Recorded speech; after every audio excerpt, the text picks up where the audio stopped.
There's some baseball stuff going on. Yeah. The Red Sox traded one of their top prospects and 4 other young minor leaguers as well to the White Sox for Garrett Crochet. It's a great pickup for the Red Sox. Crochet has 2 years of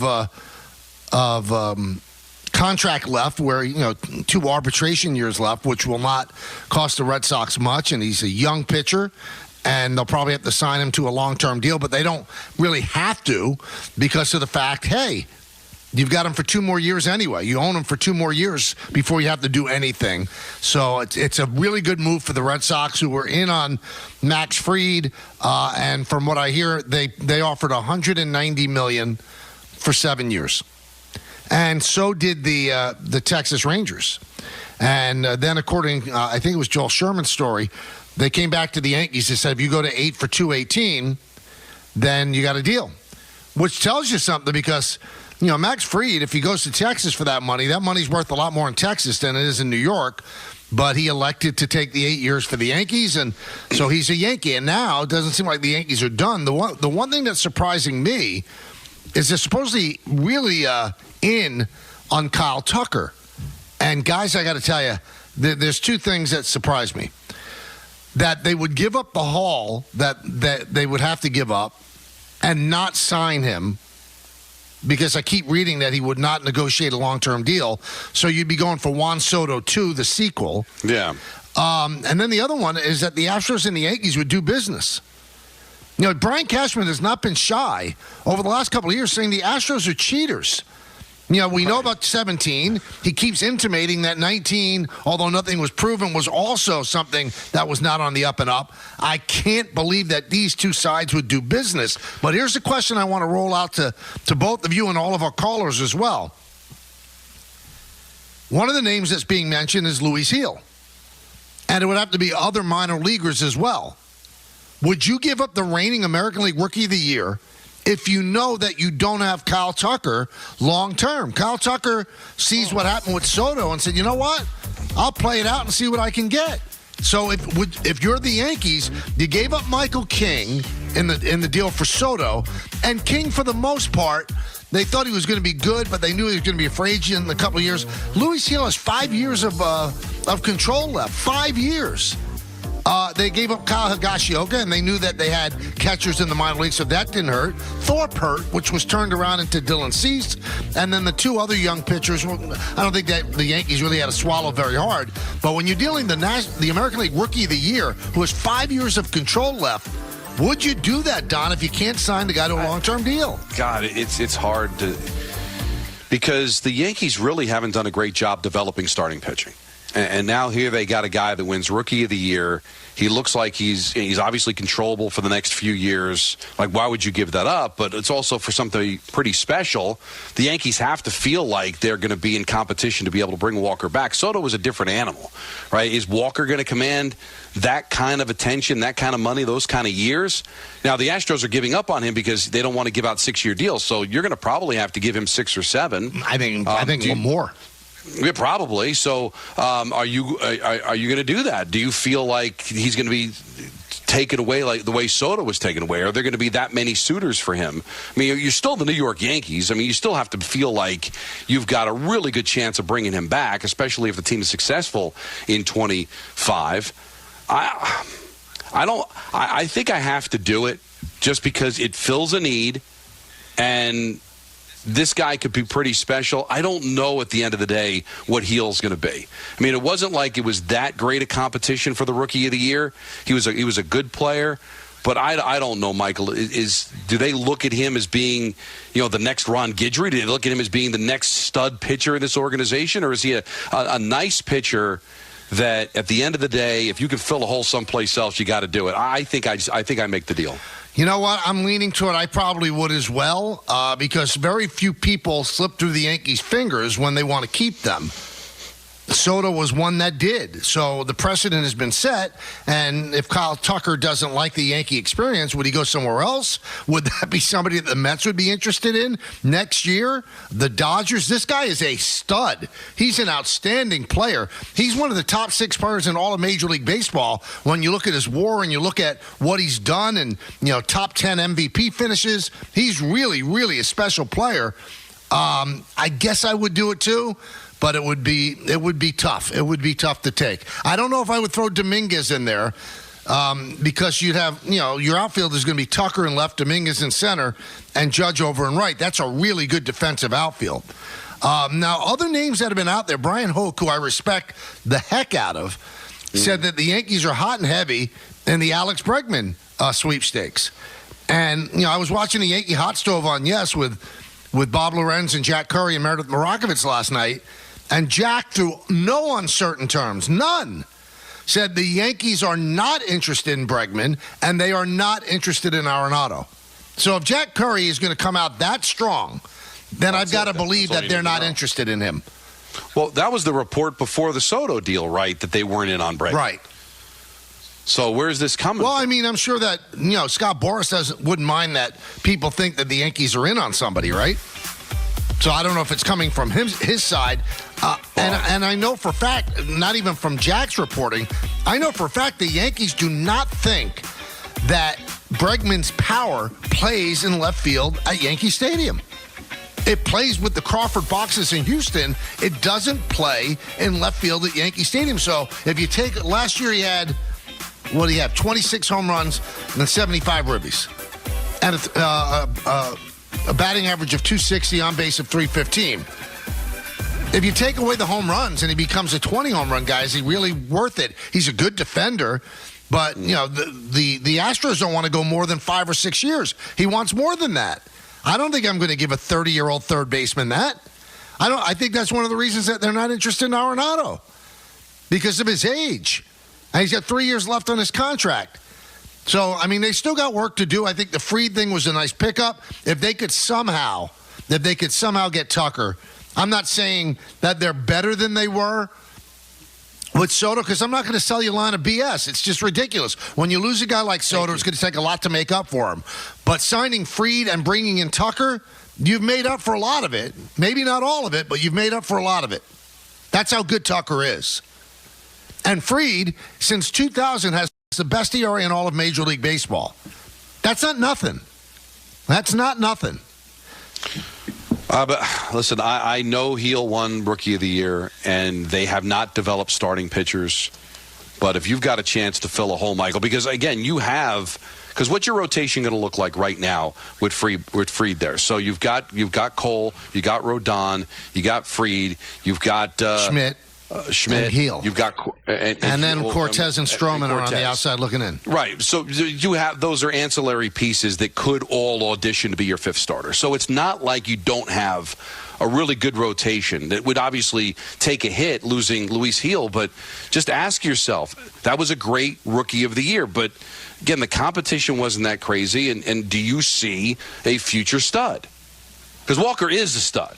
But do you see Heel being a top rotation guy that you're going to regret giving up? He could be a really fine pitcher, but here's the question, though, Don. Well, he was excellent last year. That's the reason they won the American League East. Because if he doesn't fill in the way he did for Cole, they're probably cooked. But would you let's look at it this way. Would you trade Luis Heel to the Astros for just 1 year of Tucker? Just one. Because that's what you might be doing. You might be. Yeah, but if you knew for sure, that's the question. If you knew for sure you're just getting Tucker for 1 year, would you trade a pitcher with 5 years of control?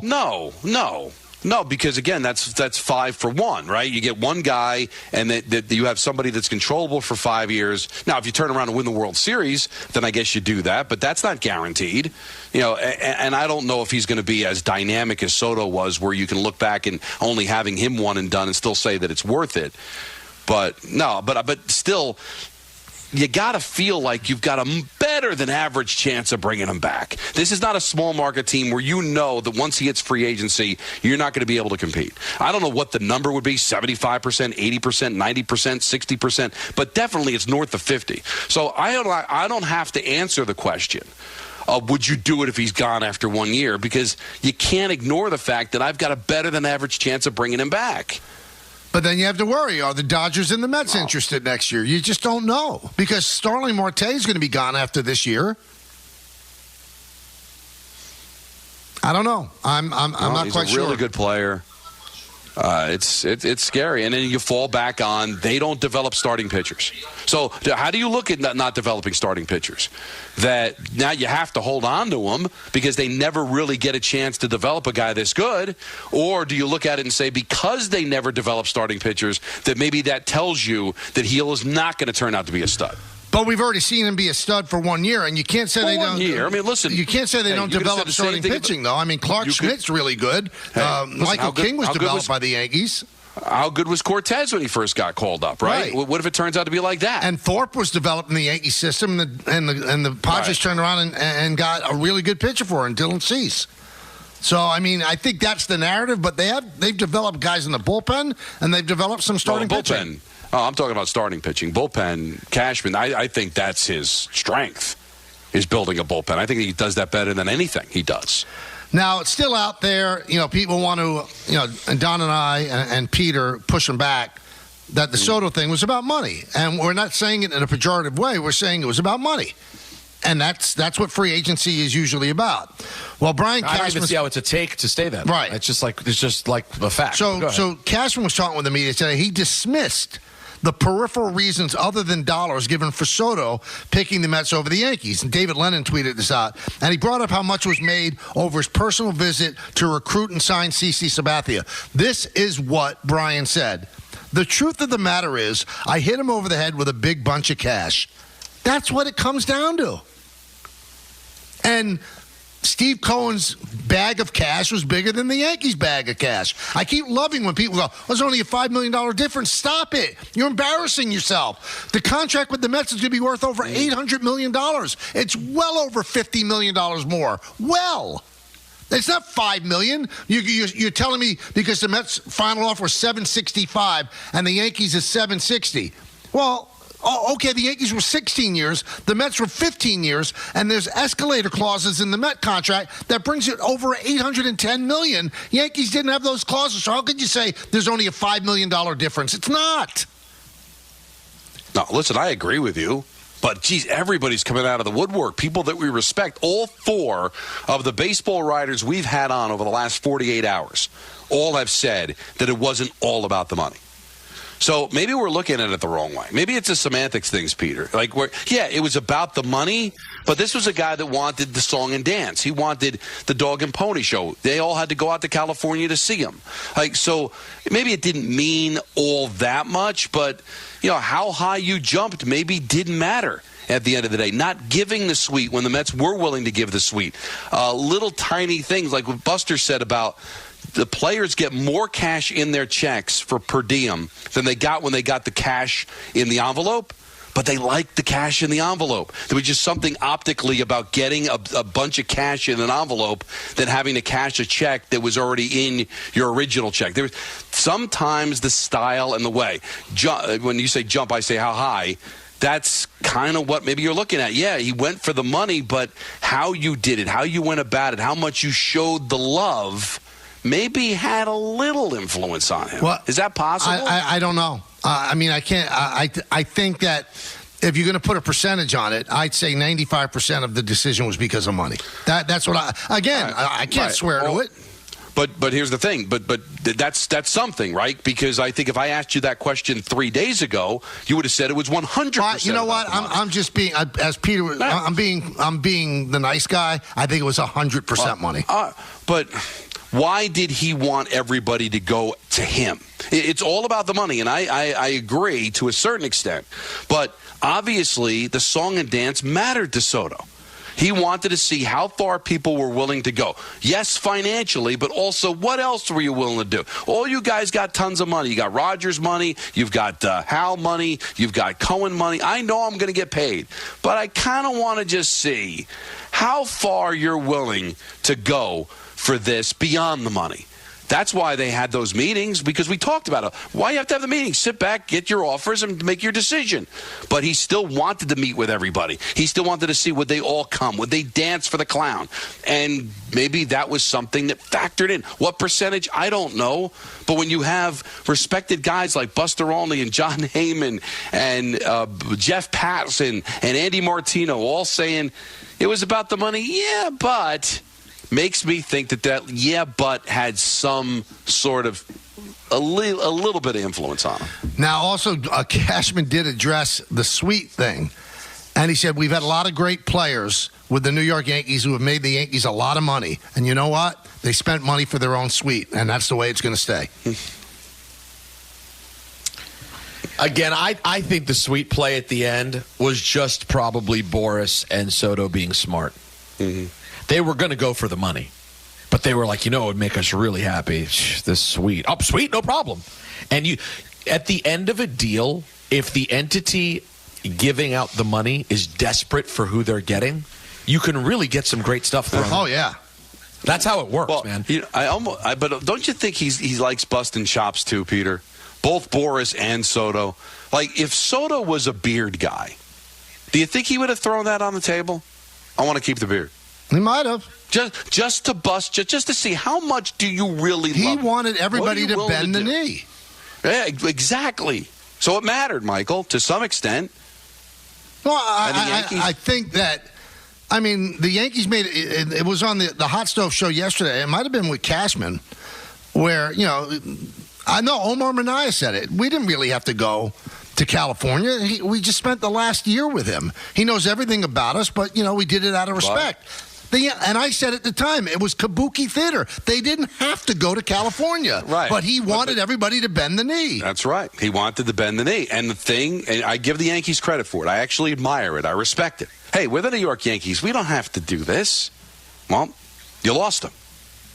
All right, so, hey, and there's a respect I have for that. Like, you didn't have, the other clowns danced. You didn't have to dance because you're the New York Yankees, but could that be something that bothered Soto? Because Juan Soto's thinking, I'm Juan Soto. I don't care. This is proof to me that he didn't care about the bleacher creatures and the Monument Park. I think he looked at the Yankees as another organization. Because the Yankees shouldn't have to bend the knee, right? They're the New York Yankees. But the Juan Soto, they were just another team to try to impress him. So is it possible that they didn't go the whole 9 yards? Might have been a slight deciding factor. Again, I don't know, because he still went for the highest money anyway. But it feels like, but Peter, doesn't it feel like there might have been something else? I think it was the money. No, I really think it's not. I really think it's all the money, and then what else can I squeeze at the last minute? How much can I squeeze and say cough? Right. And by the way, Don, you have to remember, this is Michael. This is so counter to who Don is. It would make sense this would be hard for Don. Don, it's like, hey, it's a good job, and they're paying me a decent rate. I'll sign on the dotted line, see you tomorrow.